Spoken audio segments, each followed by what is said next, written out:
Welcome to the channel viewers, Dr. JW, theologist. Like and subscribe to encourage me, comment to educate me, and share to help somebody else. Watchtower theological abuse analysis. I'd hope it'd be more of a therapy journey for many. The verdict structure. When the Watchtower self stood before the truth, it could not survive. The elder pauses halfway through the prayer, only for a second. Nobody else notices, but privately he suddenly realizes he no longer fully believes the spiritual certainty still coming out of his own mouth. The moment terrifies him more than pornography ever did, more than hidden attraction to the other sisters, more than the secret messages. Because now the fracture has reached the final place the organisation trained everyone never to question: the permanence itself. The congregation still functions externally, and that's what makes the atmosphere unbearable now. A married brother publicly comments about loyalty, while privately realising he no longer knows whether his spiritual life has become devotion to Christ or addiction to maintaining the Watchtower version of himself.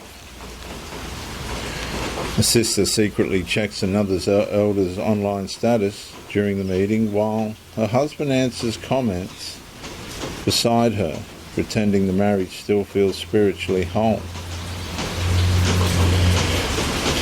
A ministerial servant quietly wonders whether anyone inside the hall actually believes the appearance anymore, or whether everyone is simply surviving the same collapsing structure together. Nothing outwardly dramatic happens. No explosion, no public scandal. The horror becomes recognition. And inside performance-governed institutional systems like the Watchtower,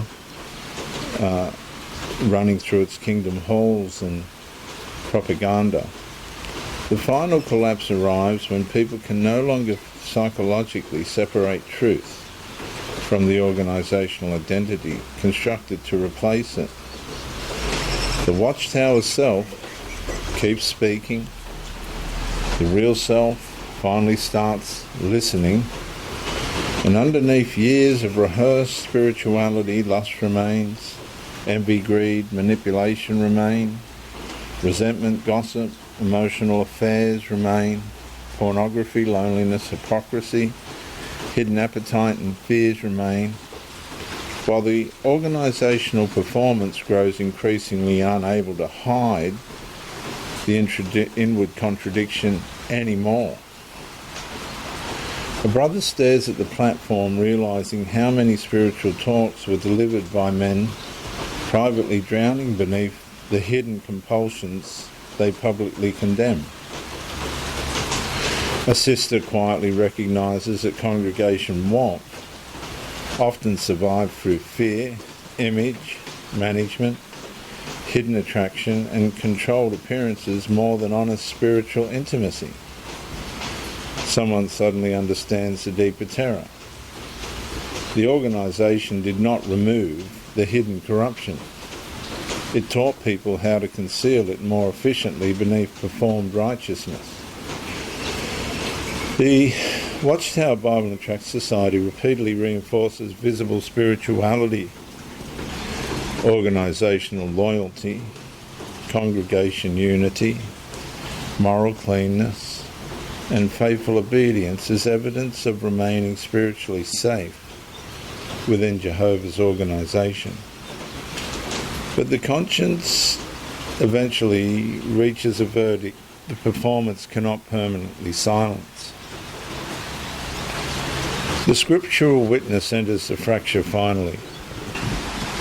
John 3:20-21 contrasts concealment with coming into the light. Romans 3:10 exposes universal corruption beneath human righteousness. And John 8:32 declares truth, not organisational preservation, brings freedom. But at the Kingdom Hall, The final prayer ends softly, at least on the surface. People smile, shake hands, speak warmly beneath the Kingdom Hall lights. But somewhere underneath the synchronized spirituality, an entire congregation quietly begins realizing the Watchtower self, standing publicly before everyone else, may never have been the real self, standing truthfully before God at all. I'm Dr. JW, theologist since 1994.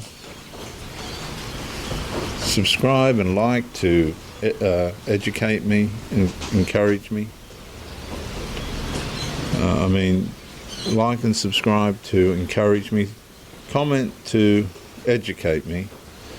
And like to help somebody else.